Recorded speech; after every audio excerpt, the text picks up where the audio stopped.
The ongoing government shutdown also causing headaches for travelers across the country as the FAA prepares to start cutting thousands of flights at 40 major airports. And they include major travel hubs like New York City, Los Angeles, Chicago, Dallas, and Charlotte.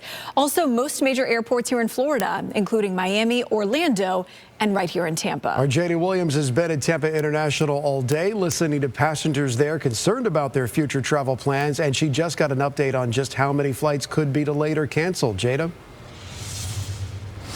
Well, guys, Tampa International Airport could see 50 to 60 flights impacted per day if they are one of the airports that will see that 10% reduction. I talked to passengers who say they are already making plans so that they don't get stranded in the near future.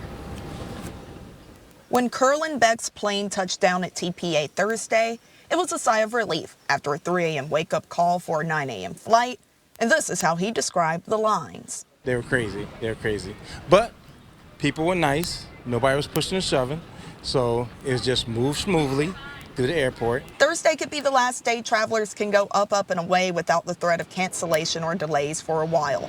The Federal Aviation Administration plans to cut 10% of flights at the top 40 airports in the country, including Tampa International, starting on Friday. I thought in Houston it was going to be on Thursday, so I made sure I got there early. So I had the first thing coming out of Houston, so I was grateful that I get that. It's all because of the government shutdown. With regard to the shutdown, our air traffic controllers and a lot of those who work at DOT, but throughout government, they haven't received paychecks. Because of that, we have seen staffing pressures throughout our airspace.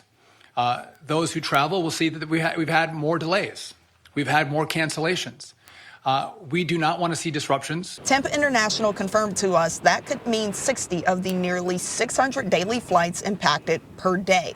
Yet TPA is still waiting for more information on specific impacts, including the official facilities from the FAA.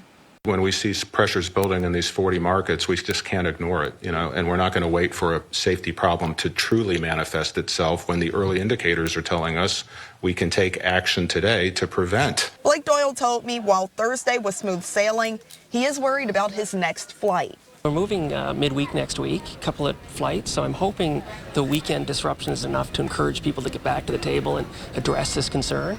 If it lingers much beyond the weekend and into next week, the shutdown is going to persist, and starting it back up is going to take much longer. So yeah, I'm concerned for next week, and I'm concerned for the delays it may take to reinstate travel.